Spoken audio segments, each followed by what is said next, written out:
US. We're just doing it in Florida in January. Through the Le Mans chicane they go.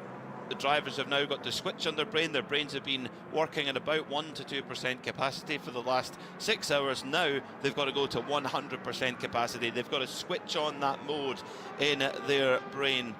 Lauren Heinrich weaving the number 7 Porsche 963 back and forth, backing the field up, ready to hit the loud pedal and open up the power of that 4.6 litre twin turbocharged V8 in the back of that Porsche. Kevin Magnussen, the former Formula 1 driver, right behind him. Lauren Heinrich hits the gas pedal. We are green flag racing again here at the Rolex 24 at Daytona. At last, we go back to the racing we want to see. Down into turn 1 they go. Heinrich holding a defensive line, and what a getaway in GTD Pro for Ben Barker in the number 64. He's wasting no time making a move, as the Corvette number 4 making a little move between the two Mercedes there as well. But back towards the front of the field is Heinrich from the number 25 of Kevin Magnussen for BMW with the sister car, Robin Freinson there. Watch out for Matt Campbell in at the number 6 car as well. Now we're showing penalties on our screen, Ryan Marine. 3 drive-through penalties for 3 different cars. Well, one of them is JDC Miller's Porsche 963, car 85. Another one is the BMW that sits 3rd in GTP, Robin Frein's car 24. And 48 also owing a drive-through penalty. Not sure why at this point. Another penalty has been given. It's the Intersport LMP2, car 37, stop plus 10. But again, what the rationale for these penalties are, we'll have to do a little digging. 6 hours and 20 minutes to go then. Frederick Vesti, the number 31 Whelen Engineering Cadillac, the team with, if you can carry momentum through an off-season, they have it, because they won the Indianapolis Battle on the bricks. They won Motul Petit Le Mans. They put the car on pole for the 64th running of the Rolex 24, were put back to the back of the class due to a post-qualifying scrutineering infraction. But they're right there in the mix. Is it going to be Porsche? Is it going to be BMW? Is it going to be Cadillac? Is it going to be Acura? Who knows? Into the pits then. Pit stops for the number 31 and the 31 Cadillac and the 24 BMW, and throw the 85 GDC Miller in there too. Not pit stops, but penalties. Right. These are all cars that have been given penalties. The penalty for Action Express is a stop plus 60. Another car that's been given that is the 033. They'll need to, I don't think that's the right number. Oh, it is, yeah, sorry. Miguel Molina needs to do that as well. Now, did they blow the red light at the end of the pit? Because that's not a stop plus 60 is usually blowing the red light at the end of the pit. Now, the distance record holder, the Wayne Taylor Racing Cadillac from 2020, they received such a penalty quite late on in the race. So it doesn't mean that it's over just yet, but it's going to put the Whelen Engineering Cadillac really onto the back foot now. We'll try and get the information on why that penalty has been handed out. There's actually now 2 cars in at the penalty box, the Whelen Engineering Cadillac GTP and the GTD Pro 033 Triarci Ferrari. So this is, I mean, you've been behind the safety car for over 6 hours and then bang, penalty straight like that. That's so annoying. And these could be penalties that were incurred 5-6 hours ago, potentially, because you don't serve these penalties under full course yellow. I think these have been sitting in race control's hopper through that full course yellow period, waiting for us to go green so that they could issue the penalties. Penalties served for the 31, for Fred Vesti. He rolls out. Miguel Molina rolls out behind him. So they both served those penalties, but super costly. They're going to drop a lap, I think, to the field, which comes roaring through turn 1. The pin has been pulled. We wondered, is the pace going to ramp up? You bet. Lauren Heinrich set the fastest lap of the race with a 136.5, and then bang, straight after that, Matt Campbell, even quicker, 136.4. So we've not seen any quicker so far this race, and there's personal best sectors lighting up across the whole timing screen. So the pin has definitely been pulled in every single car in the field. LMP2, it's Alex Quinn who's pulled away at the number in the 04 CrowdStrike racing car as the number 99 AO Racing Spike the Dragon machine. Christian Rasmussen has got his hands full with the number 43 Inter-Europol competition car of Tom Dillman. That is the battle at the moment for 6th place in category. I think he might have been roughed up a little bit earlier because on the restart he was higher up in the field. Just got a replay going down into turn 1, Rasmussen locking up the right front, but able to continue on. That doesn't explain why he dropped a couple of positions, but you're right, he does have his hands full. Rasmussen, who is no slouch in these LMP2 cars, he's been successful in limited opportunities, but he's up against someone who's in one of these cars with significant regularity. Tom Dillman, incredibly accomplished in the LMP2, including a class championship in IMSA just a few years ago.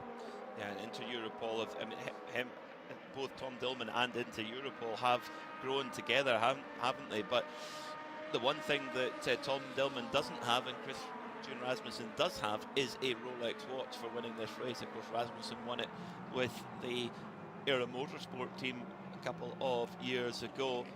Sebastian Bourdais, one of the most experienced drivers in the whole field.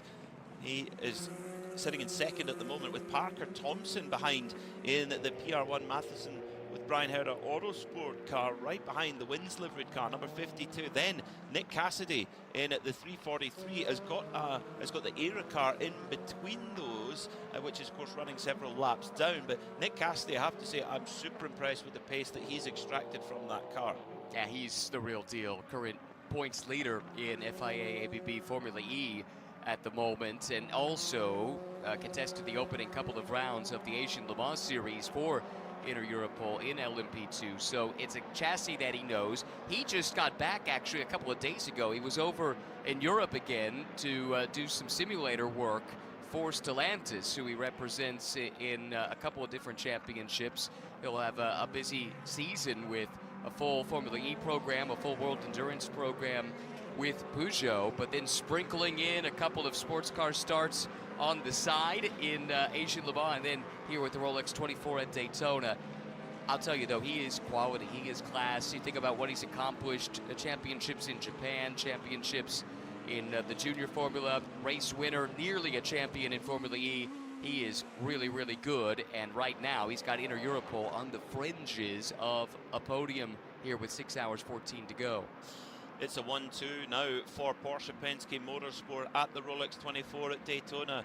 It's almost a bit of deja vu from the last couple of years. They've been the dominant team over the last couple of years, winning on the last two runnings of the Rolex 24 as Matt Campbell makes the pass on Kevin Magnussen. So Heinrich in the black tail fin number 7 leads from the white tail fin number 6, and there's an issue for the number 44 Magnus Racing Aston Martin. Oh no, there's flames spitting out the side exit exhaust, the car recycling through. That car was in 4th place. Spencer Pumpelly on his 25th Rolex 24-hour start. What has happened to the American veteran racer on his 249th IMSA start? He has got it back going again, and we know how fast that Aston Martin GT3 Evo is. So hopefully it's no harm, no foul. Fingers crossed for Magnus Racing.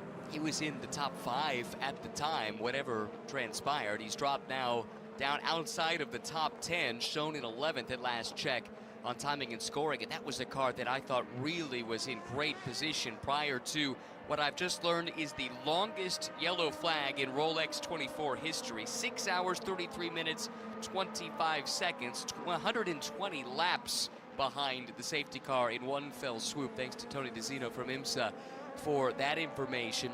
But back to the Magnus story. John Potter did a wonderful job in the opening half of the race. He knocked out the drive time and ran inside the top 10 in the class, up against some of the big name pros at times in his stints, and they were keeping their powder dry with Spencer Pumpelly kind of waiting in reserve. Well, he's in the car now. However, seems like some kind of an issue. And of course they've got Nicky Team up their sleeve as well. Nicky's driven with that team several times in the Rolex 24. He'll be wanting to get that Rolex watch today for that team, but that's put them a little bit on the back foot. Now, penalty, drive-through penalty for blocking for the number 04 CrowdStrike car, Alex Quinn, who looks like he has he's already come through to serve that penalty, so had taken an early lead, but race control, they're not hanging about either. I have not seen a replay, but Christian Rasmussen restarted around Alex Quinn up toward the front. I noted that Rasmussen got pushed back at one stage, and I wonder if the two things might be related. A replay here of what happened to the Magnus car. There might have been a bit of consternation with one of the Ferraris that had to take a little bit of avoiding action. No, I think he spun on his own. Would you agree? I would, except those are words you don't usually say about Spencer Pumpelly. No, there was more to the story. It was the 34 Conquest Racing Ferrari, which at the moment is driven by Thierry Vermeulen. Well, that's yeah, that will be a bit frustrating for Spencer Pumpelly, but hopefully they'll be able to get back going again and put in some good pace. Last lap by for Pumpelly, 1:47.3. Yeah, that's pretty strong pace, so the car appears to be okay judging by that lap time.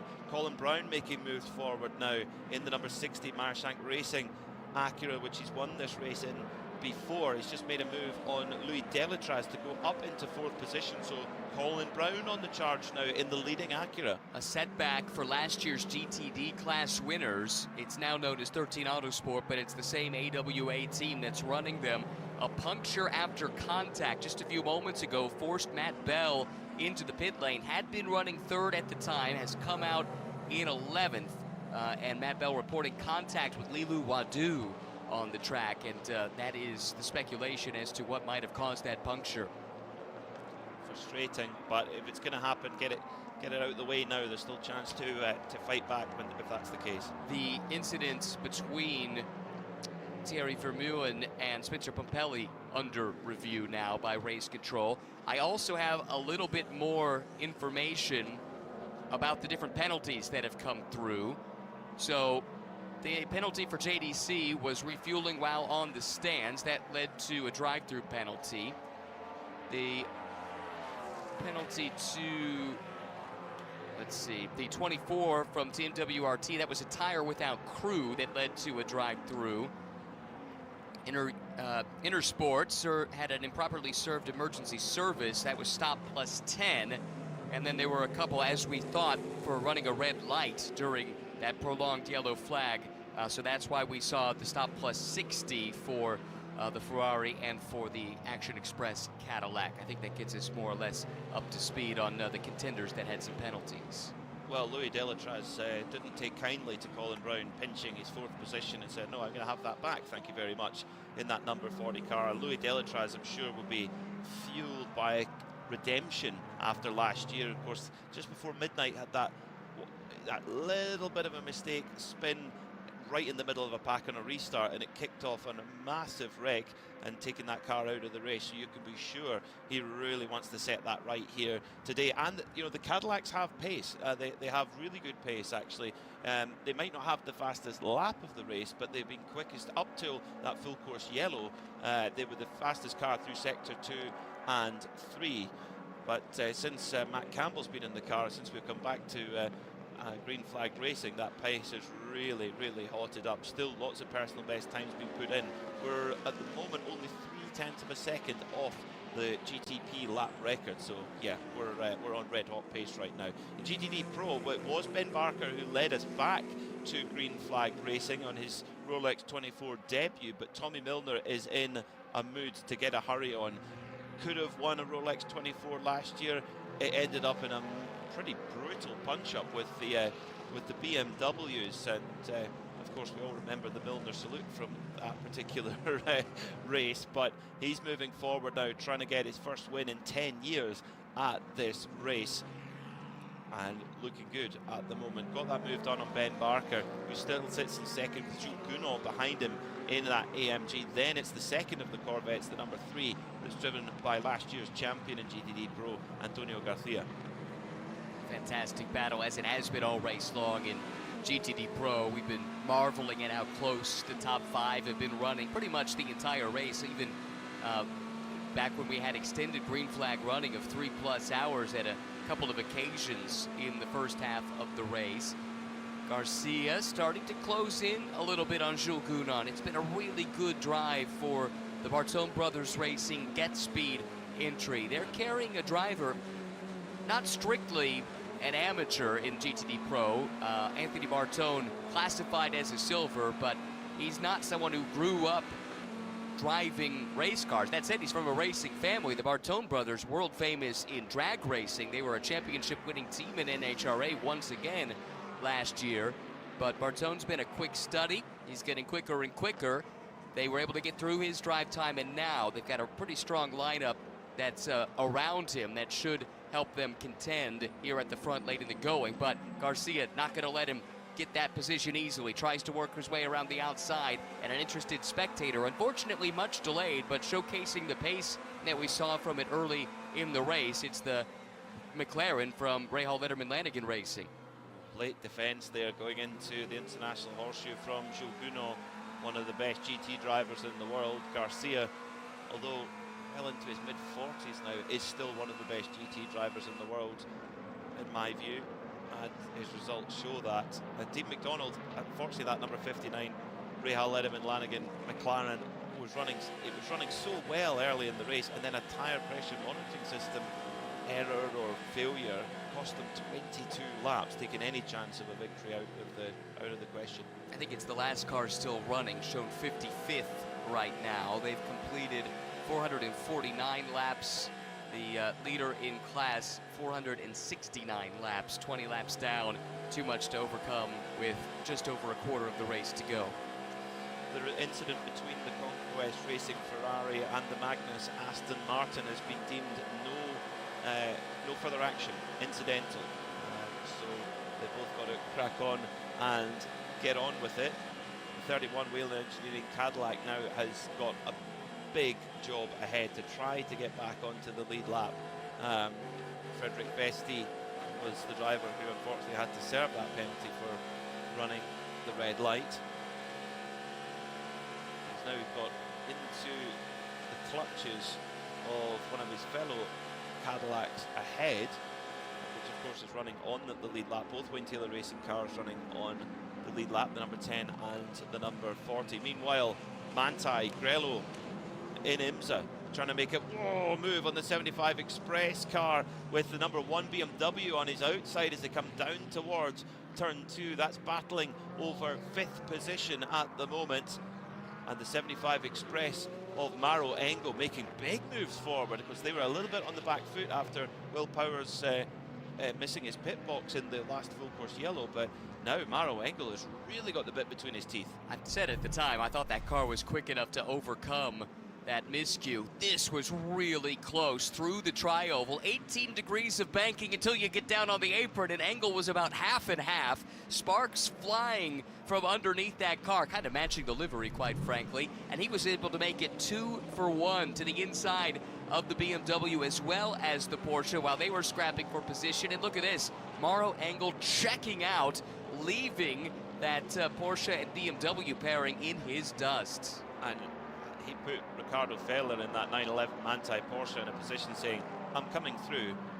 You can make this difficult or not, your choice. And Ricardo Feller just opened the door and Engel went through. Engel's really got a full head of steam on at the moment.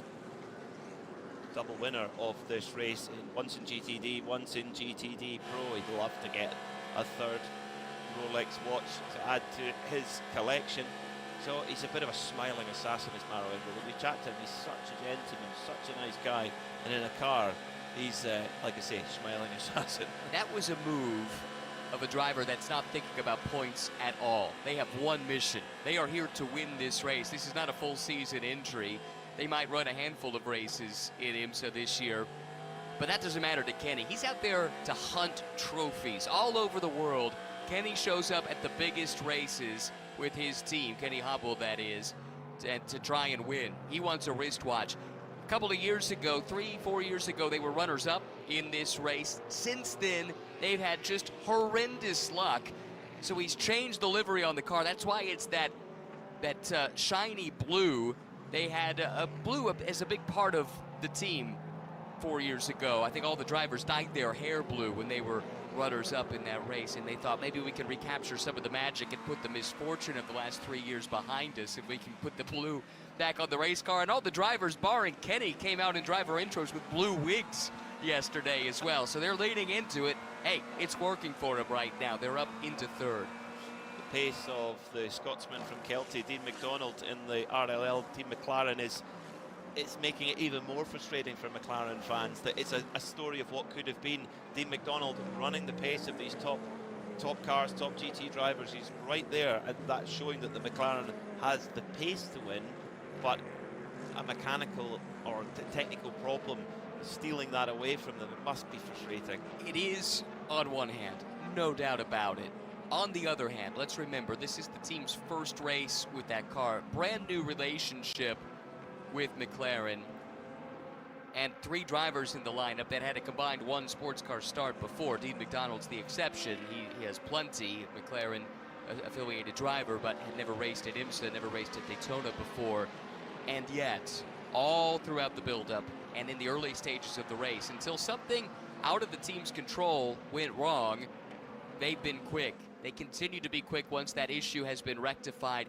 If anything, I think that actually, while frustrating in the moment, they might be able to leave this race feeling like they can be invigorated about this partnership. On the McLaren side, too, they were searching around for a partner team in IMSA for a while. They weren't on the grid last year. This came together. Maybe the 11th hour is a bit of an exaggeration, but it was close in order to get to the November test at the tail end of last year. This, to me, even if the result doesn't show it, I think actually is a rather auspicious start to the partnership between Rahal and McLaren. That is the blue sky thinking we need, Ryan. Well, we need blue sky. Yeah, somebody's got to think about it. Yeah, let's do that. Yeah, you're right. They'll definitely be buoyed by the pace. That's really for sure. And the team has talked about they want this to be another long-term relationship. Remember the partnership with BMW, 18 years that they were running cars on behalf of BMW in sports car championships. And I saw some quotes from Jay Fry, who runs the Rahal team these days. They want this to be another 18-year partnership, if not more. That would be great, wouldn't it? Well, as we approach the 6 hours to go mark, let's take a VP Racing Fuels in-race update.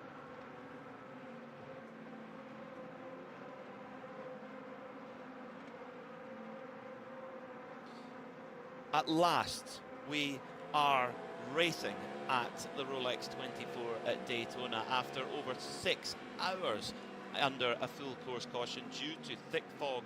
We are back under green flag conditions again, and in GTP it's a Porsche Penske Motorsport 1-2 at the moment, with the number 7 leading with Lauren Heinrich on board from the number 6 of Matt Campbell. Then it's the first of the BMWs, the 25 car of Kevin Magnussen.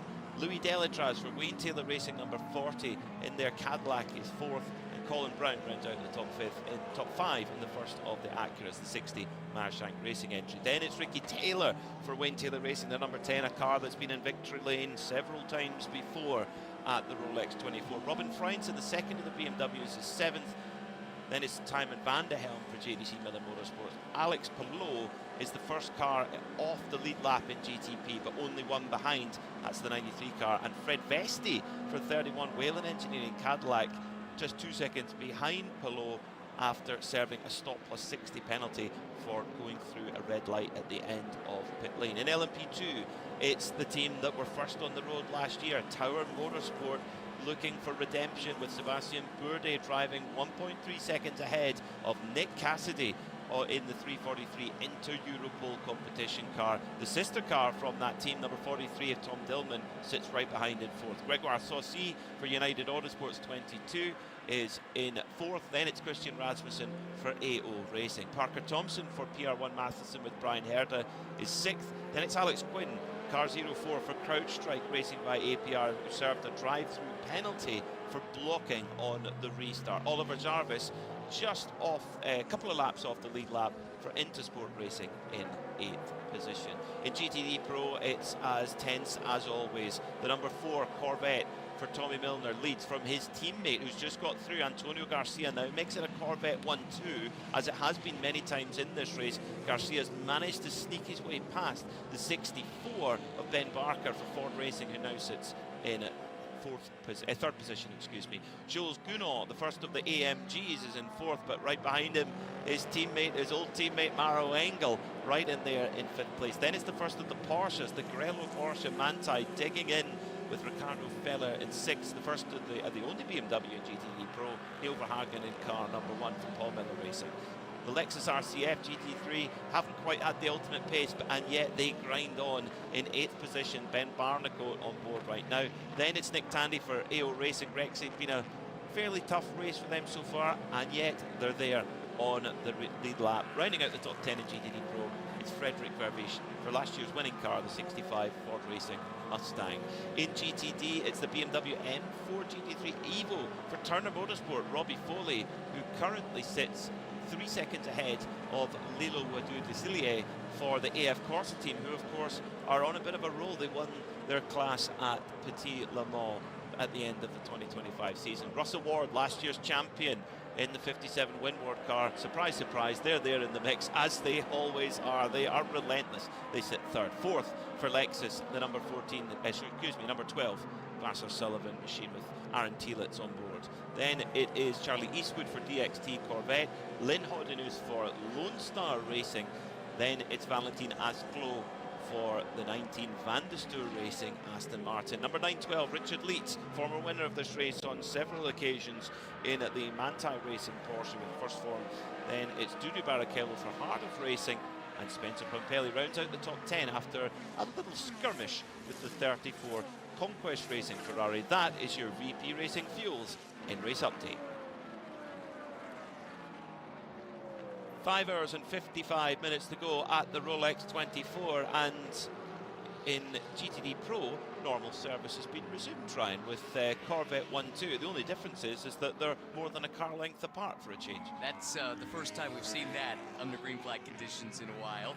That has been a great fierce battle all throughout the course of this race. I think, though, the car on the move at the moment, it's Maro Engel. And he's bringing Ricardo Feller with him, it should be noted. They have dropped Neil Verhagen here in recent laps. He's reeling in his Engel, his old teammate, fellow Mercedes factory driver, Gounod. They know each other extremely well. Engel closing in now within 0.6 of a second. But he can't fully focus on the offense because he has that Grello Porsche filling up the mirrors. He was opportunistic to get by the Porsche in the first place, and something tells me that Ricardo Feller isn't exactly thrilled to be sitting behind the 75 Express Mercedes. Would love to get that spot back.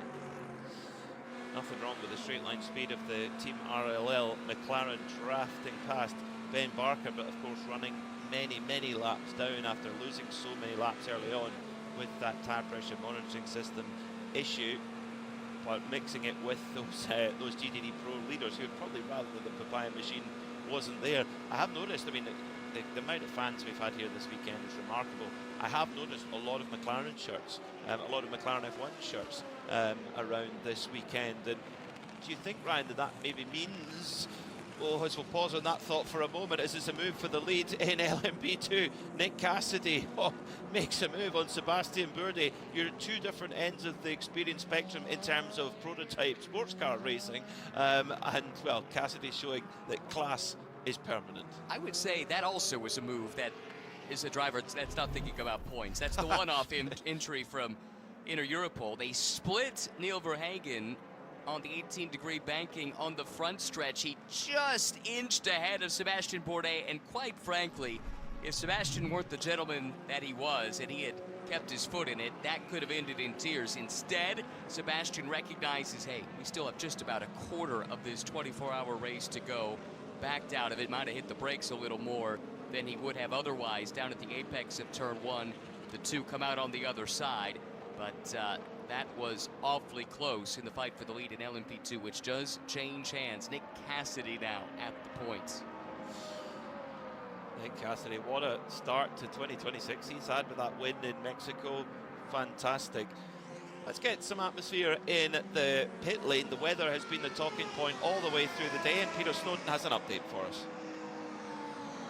Well, you say atmosphere, Peter, and that is exactly the appropriate word.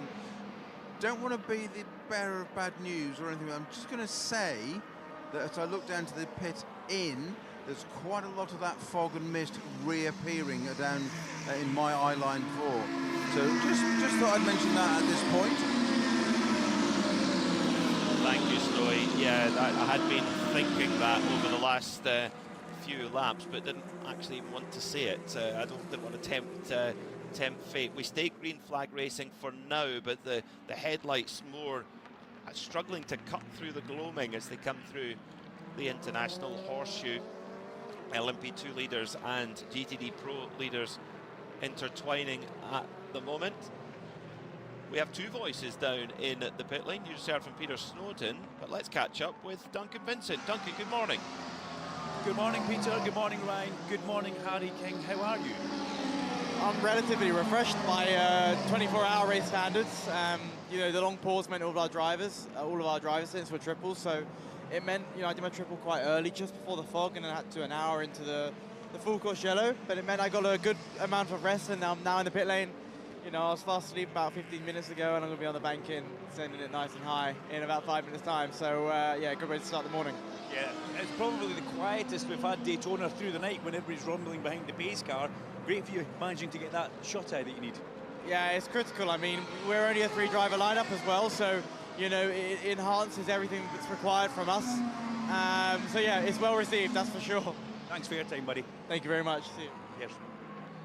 Harry King, a driver I am delighted to see come to the IMSA WeatherTech Sports Car Championship, because he really came on the radar of a lot of people in the UK with his amazing performances in Porsche Carrera Cup Great Britain.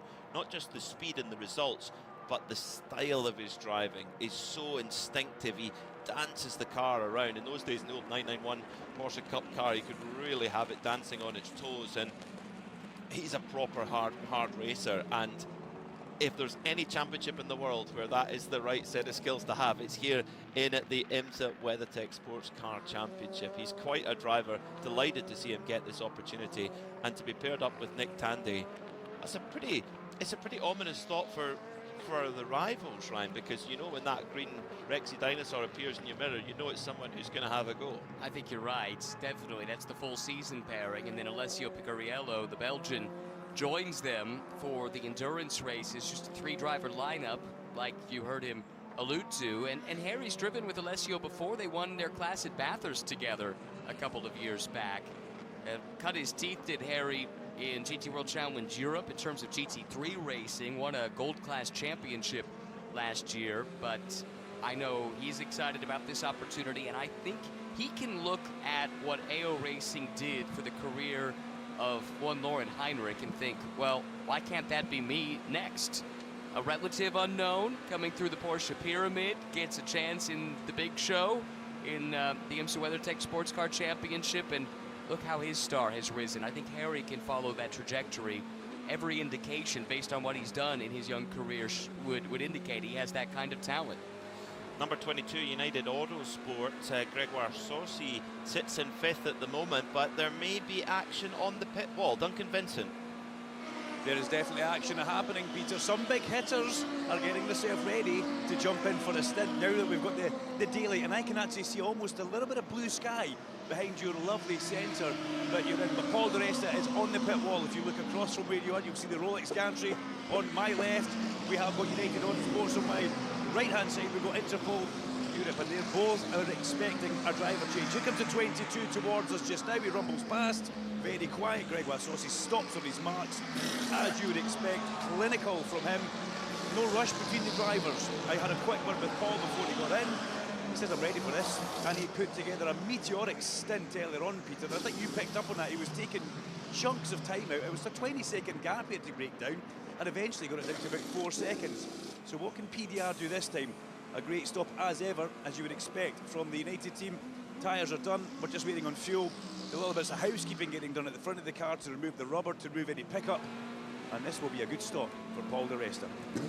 Also pitting at about the same time from second place in LMP2 was Sebastian Bourdais, and I saw he stayed in the car. They threw fresh tires at it. I'm not sure anyone is happier about the fact that tire conservation's no longer an issue after that 6.5-hour yellow flag that we had for fog in the overnight hours than Sebastian Bourdais. We had an interview with him earlier in the race, and he talked about the car getting extremely pointy on the second stint of Michelin's for his team. Sebastian Bourdais does not like a pointy car. He's talked about this a lot in the press. He likes a nice, stable rear end that he can count on. That's how he extracts speed from a car. He's even admitted it's sometimes to his detriment. He has a very narrow window for where he wants the car to be from a setup perspective. But if you can get there, I mean, you look at his career, 4-time Champ Car champion. If you can put him in that window, he's as fast as anybody. The fact that he's been able to run towards the front with a pointy car that he's not that comfortable with is an encouraging sign for that team. And now they don't have to double stint tires the rest of the way, nor does anyone else. But he felt like they were suffering on a second stint of tires more than their competition. So that could be in their back pocket. That's a fascinating observation, because Sebastian's career, for the majority of it, of course, you've mentioned his Champ Car career. That was, all down to him, and he won all those titles. But his sports car career, up until very, very recently, has been pretty much all factory programs of various descriptions, or all pro programs.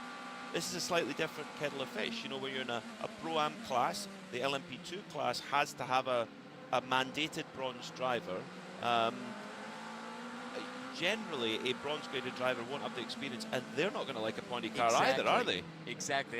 That's what I was thinking too. I think you led me to water there. Led this horse to water that time, and I think I will drink from the stream.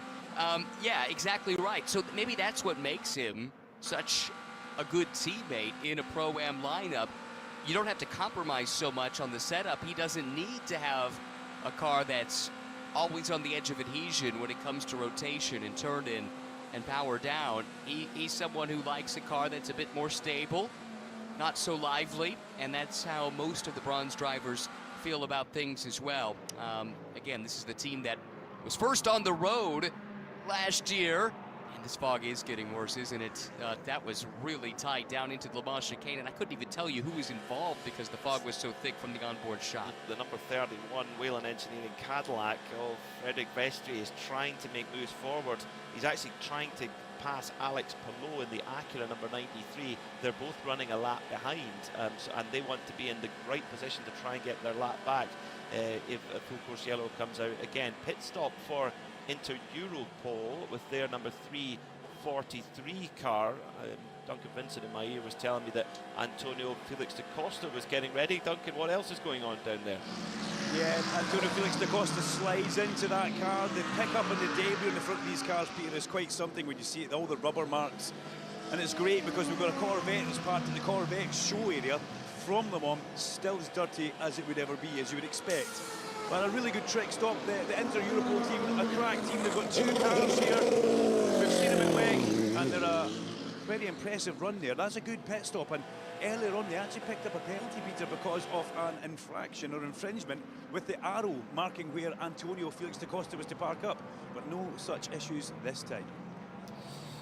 Great pit stop, a rear clip change, so the whole rear section of that Orica 07 being replaced. That could be for several reasons, maybe potential damage or maybe wanting to make a bit of an adjustment. Now, car number 44, the Magnus Racing Aston Martin, is received a warning for failure to adhere to controlled powertrain parameters. So the torque sensor can measure the amount of power that the car is generating through the drive shaft, and they've been told you're getting close.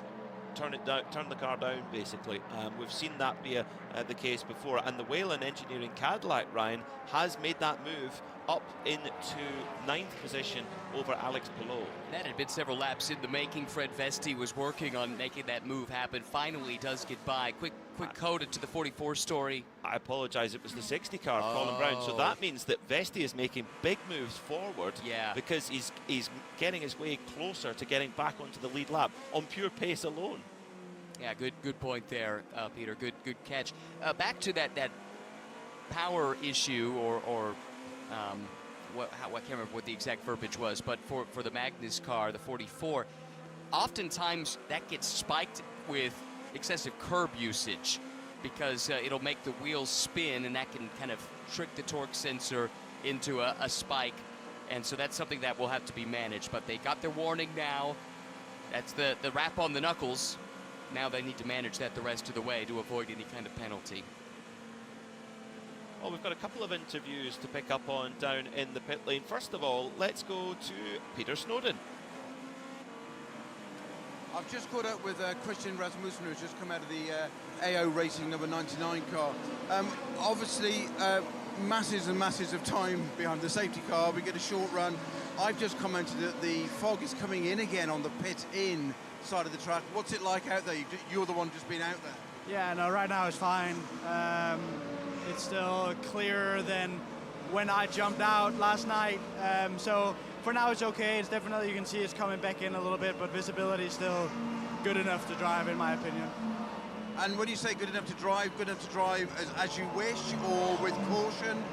No, it's no. I think it's pretty straightforward. It was kind of a leading question, flat out. If in doubt, flat out. Flat out. Car feeling okay now? Because we've had so long with the car, all of us have, sitting there doing just, you know, behind the safety car, and then it must take a while to get your brain back into action again to go and drive as you train to do normally. You're not trained to drive slowly, are you? Yeah, I think if you jump into the car completely cold out of the RV, or if you jump in it out of a safety car, it's about the same. So that part of it is fairly easy. I don't know, I just struggle to get the car fired up on the new tires. I think we're okay on race pace, deeper in the stints, but it just takes us a while to get the tires fired up. But obviously it's going to be a lot warmer later today, so I think it seems like, at least judging off earlier in the race, it seems like the heat kind of plays into our favor, so hopefully that's the case. I think we're going to rebrand it the 6 hours of Daytona. Yeah, right. Christian, thank you so much for your time. Thank you. Enjoy. Thank you. Gregoire Saucier has stepped out of the 22 car here, and just watching what the mechanics do, but I'm more impressed and thinking about you guys in the car, because that was a long kind of stint, doing next to almost nothing, just enjoying the view of the fog around Daytona. But when did you get the call that, yes, we're going for a restart, and obviously how excited did you get with that?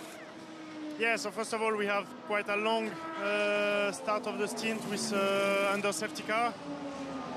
And then we were like, for the restart, it was quite tricky because it was some cold tires.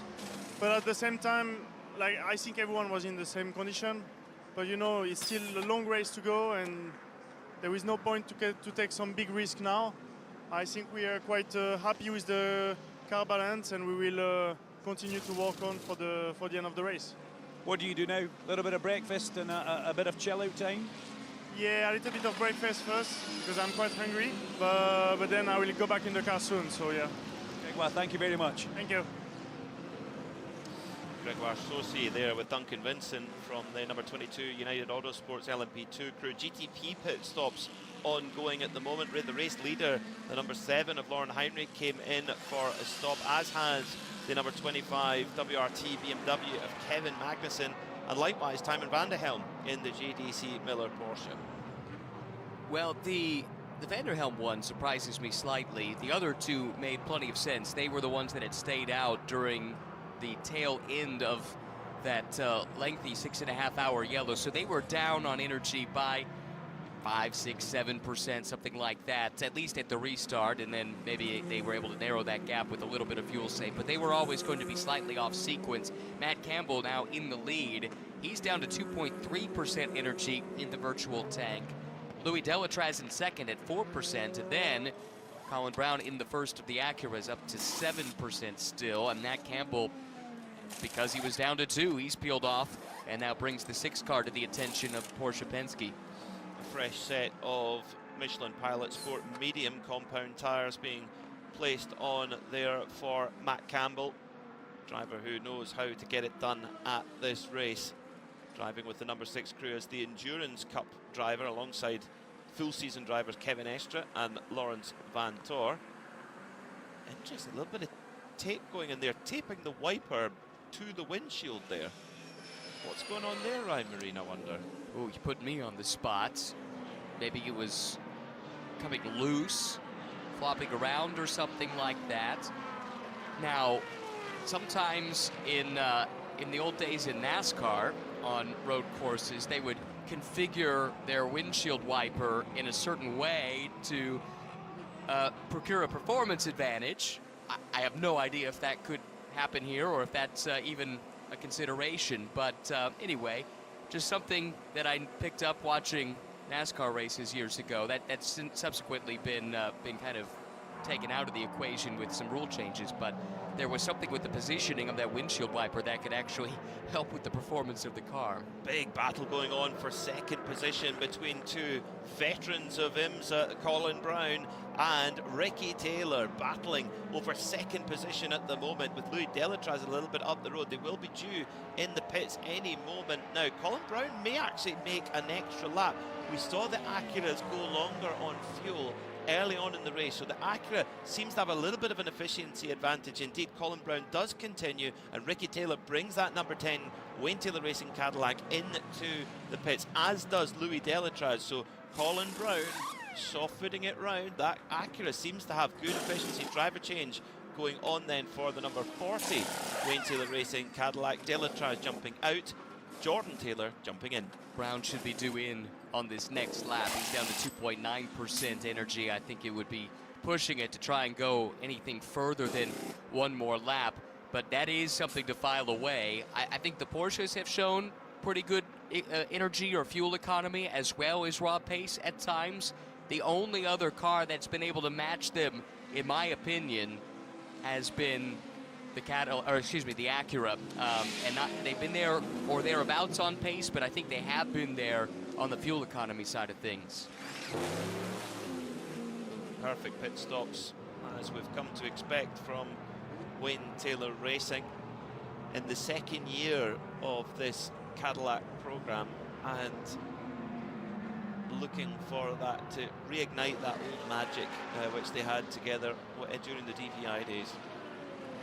Penalty in the LMP2 ranks. This is for a car that's a little ways down the order, but Logan Sargent's going to have to serve a drive-through penalty here in a little while.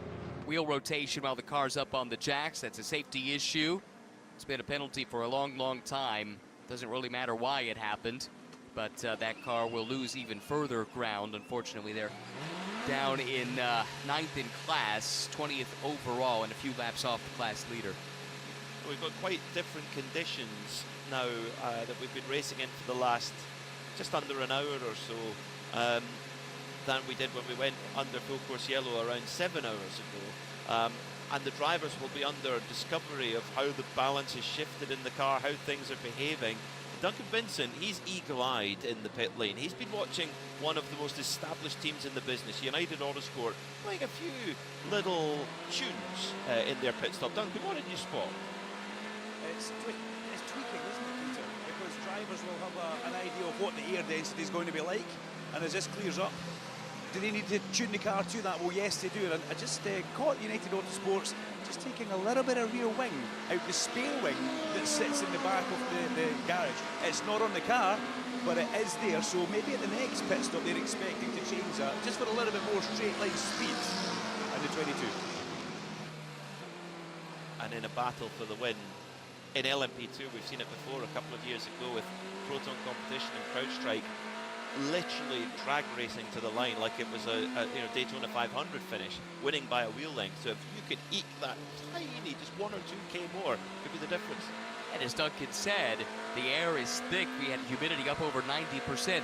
Thick air creates more downforce. You don't have to be running as much wing angle to create a similar amount of downforce if the air is thick as it is here. So I think that's really clever, thinking ahead. And why are they making the adjustment on a wing that's not even on the car?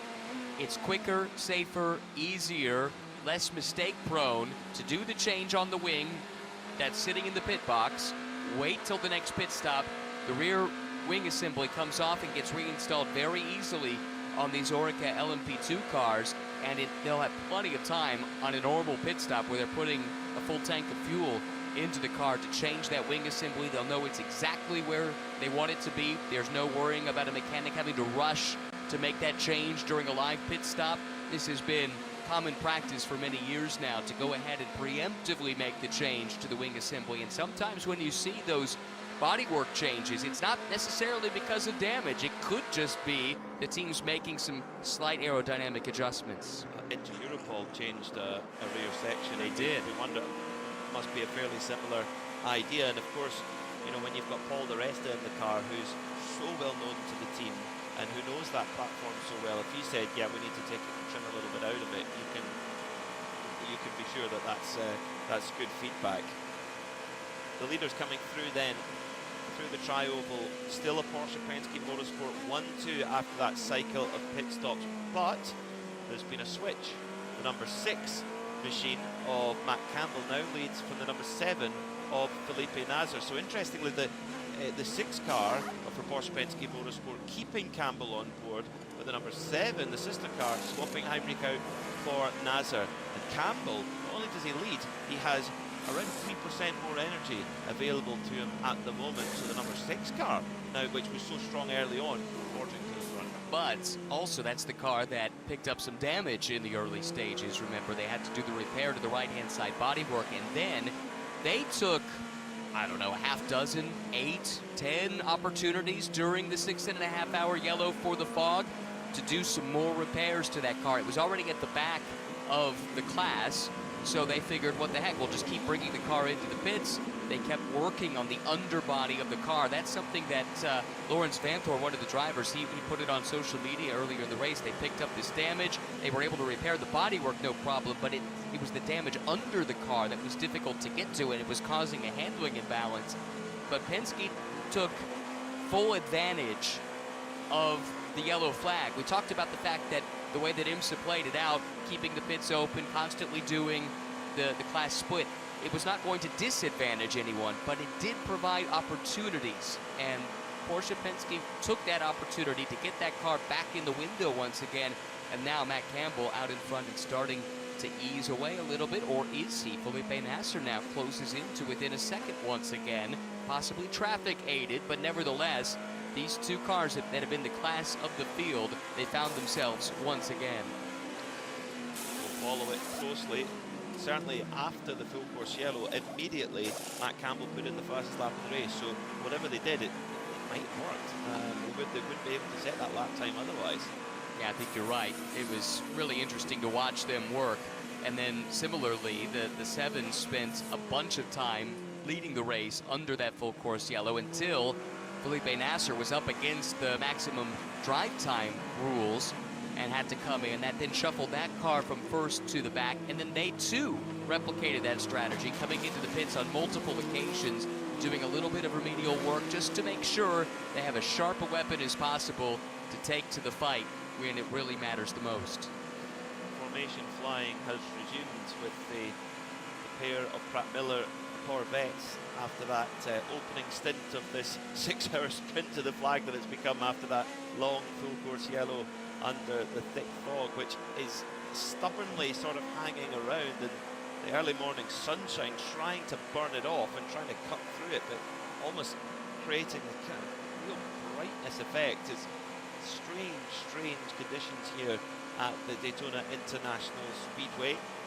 Nasr, though, giving chase to his teammate, and Felipe Nasr trying to win a 3rd Rolex 24 in a row. Meanwhile, we'll speak to Van der Steur team, who have had a pretty solid race so far, sitting in 8th at the moment, and Duncan has caught up with their superstar, Valentin Asclot. Yeah, the Van der Steur racing team, car number 19, he's just fresh out the car, dripping with sweat, but oh so good, Val, to be back racing under proper race speeds. Yeah, it's very weird because I was kind of asleep for 8 hours and suddenly it goes green. Was a bit shaken at the restart, but then found my pace and made my way up to the top 4, so it was a good stint. What do you guys do now for the end of the race? Do you already start to plan how you're planning on finishing? No, I think we're already flat out and we'll see in 6 hours. And when do you get back in? For the last 3 hours. That's a big stint. Yes. You're the man for it. Thank you. Thank you, thank you. Valentin Asclot for Van der Steur Racing. They're ready for a big run to the flag. It's getting so tricky to get through in LMP2. The 99 of Dane Cameron battling away with Antonio Felix da Costa, 2 drivers that have been part of the Porsche operation in the past. Of course, Cameron winning the overall championship 2 years ago now. But da Costa is making his life very difficult. That's your battle over 3rd place in LMP2. Send in your tweets to @IMSA Radio. We'd love to hear from you. A good question from @BlipMatch, who said, why did the tyres on the GTPs look all cracked on the surface during that last stall? That's a great question. It's a new tyre this year from Michelin. It's effectively it's called the Vision pattern. It's a pattern that's put over the tyre, and when you feel it, it almost feels like a kind of suede material. It's slightly strange. The idea is to get the conversation going about how much sustainable materials are used in the tyre. There's things like orange peel resins in the tyre, but loads of other materials that aren't just raw rubber.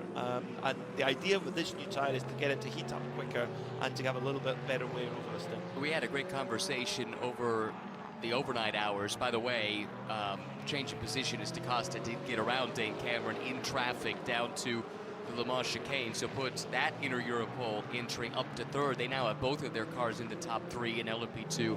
But back to that Michelin conversation, you talked about it being the Vision pattern. The reason for that is this tire is a vision of how Michelin envisions. Could have phrased that better, a little bit redundant, but you see where I'm going with this.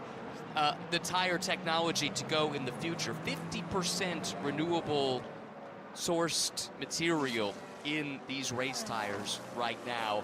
That's the push that Michelin is putting into their tires eventually to be there and actually beyond there on the road car side as well as the race tire side. And they're using this as not just a testing ground, but also a chance to prove to the consumer that you're not compromising on performance at all, but you can still think about sustainability. The two are not mutually exclusive, and the brilliant folks at Michelin wanted to personify that, exemplify that with what they put on the outside of the tire, and that's what our listener noticed. Well, the pattern almost reminds me a little bit of the scales on Rex's skin, and as if he just smoothed his way in. Peter Snowden down in the pits has got an update on that very car, the 77 AO Porsche.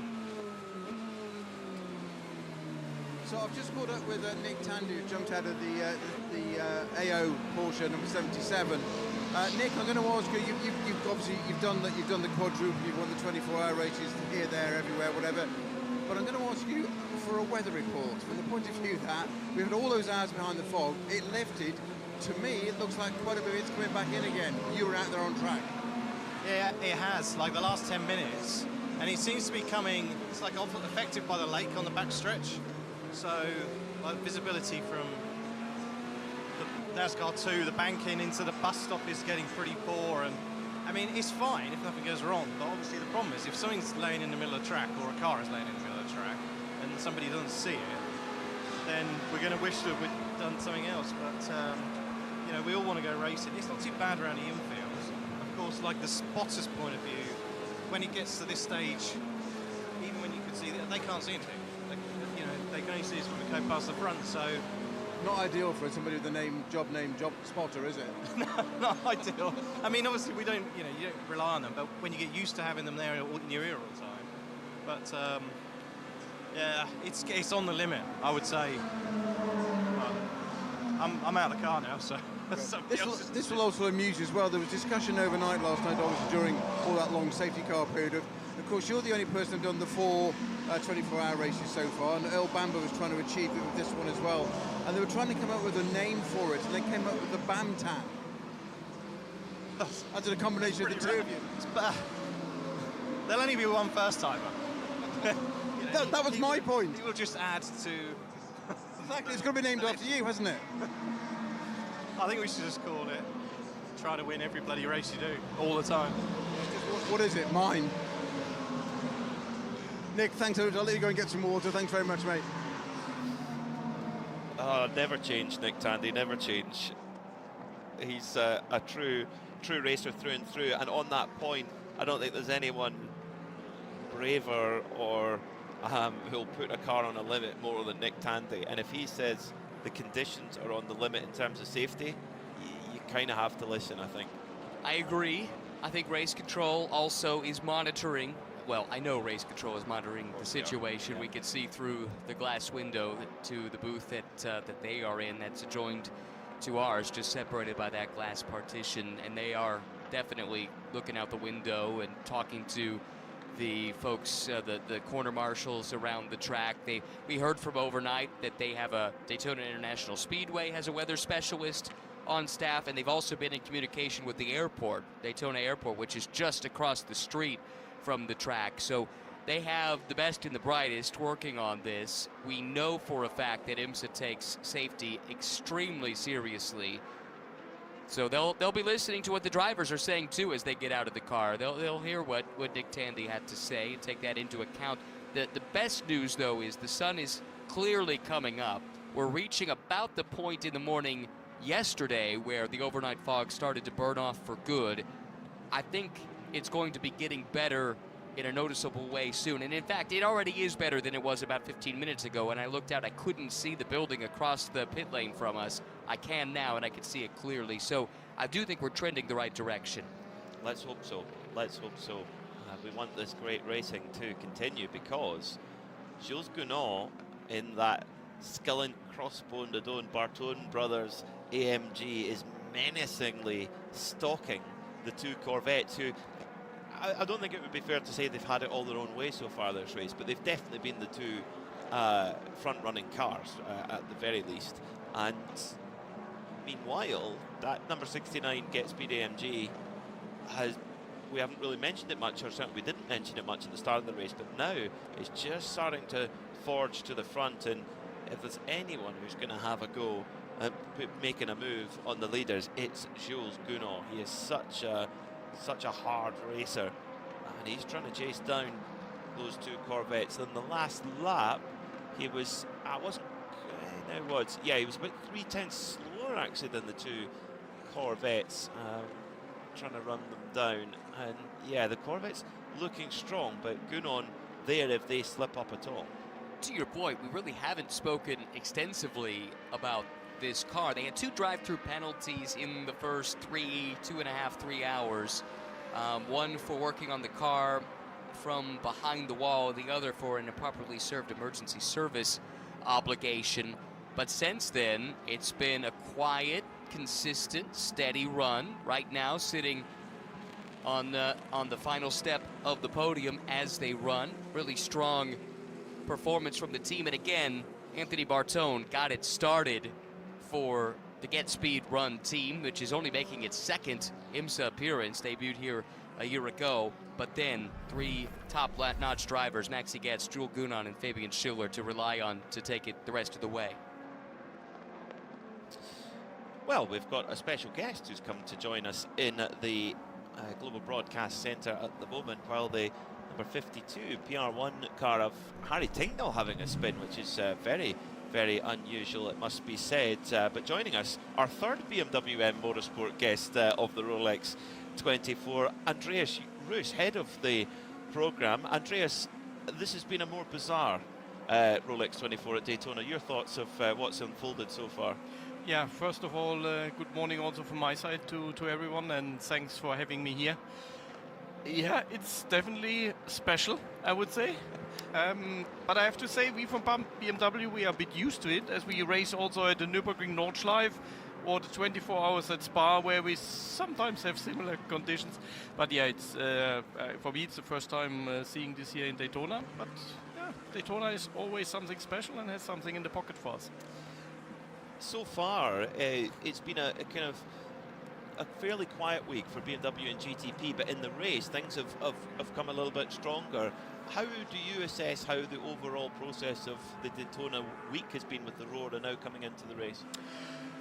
Yeah, also from our side, it was a bit, let's say, special, because we have the Evo package here, the first time racing with our hypercar. We have WRT taking over the business and running our cars the first time here in the IMSA Championship. So we had a lot of, let's say, new things which have to get together and work together. So we used the raw and also the practice sessions from here in the race week to prepare better and better. And I think we did, from every session, we did some steps. And I have to be honest, at the moment it looks quite okay. We can fight for a good result, and hopefully, yeah, also in a bit more than 5 hours we are still in the game and can fight for a good podium position. many manufacturers have brought evolutions to their GTP cars this season, Andreas. Tell our listeners what the goals for your Evo package were, and are they delivering what it said on the drawing board? Are they delivering on the track? Yeah, that's always the most important thing. If let's say the theory and at the end, let's say running the car on track is matching. For us, we are now in the fourth year, let's say, with the car and in the IMSA Championship, and you learn from every race to race. And at the beginning, for sure, you try to maximize your package and try to extract the potential fully of your car. But at one stage, you realize where maybe there is a weak point which you could improve. And as it is generally a BOP championship, what we know, it's not about developing lap time, because the lap time is normally, let's say, done by the whole process. But it's more about drivability and giving the drivers a more consistent and predictable car. And this is what we mainly worked on. So when we did already the first, let's say, small evolution of the car for the 2025 season, was on the brake system side, which was not bringing one single tenth, let's say, in lap time, but it was giving the drivers a more predictable, more precise feedback from the car. And this is what we also did in the second package, which was a much bigger one, where we worked a lot on the aero, especially just to reduce, let's say, pitch sensitivity and giving the drivers just a more consistent and predictable car, especially in endurance racing, because sometimes, yeah, you can have a quick car for one lap, but you need the car quick for 24 hours, and this is where we mainly worked on. One lap wasn't a problem last year. Dries, he was incredible in qualifying last year. 4 poles in a row on tracks he's never been to. Yeah, this was really incredible, and Dries had really a run, and was nice to see. But at the end, we are here for endurance racing, and especially in Daytona for 24 hours. And the next one is then already a 12-hour race, so it's tough. I'd like to talk about the drivers that you've got in the number 1 Paul Miller Racing car. Drivers who we've followed on our channels for a long time: Max Hesse, Neil Verhagen, and Dan Harper. These are 3 young men who are, in our side, we think they're just the ultimate professionals. They're always great to come and speak to us. You're their ultimate boss, I presume. How impressed have you been with their progression from that little flat at the Nürburgring to where they are now as fully fledged factory drivers? It's really incredible to see these guys. They are super professional.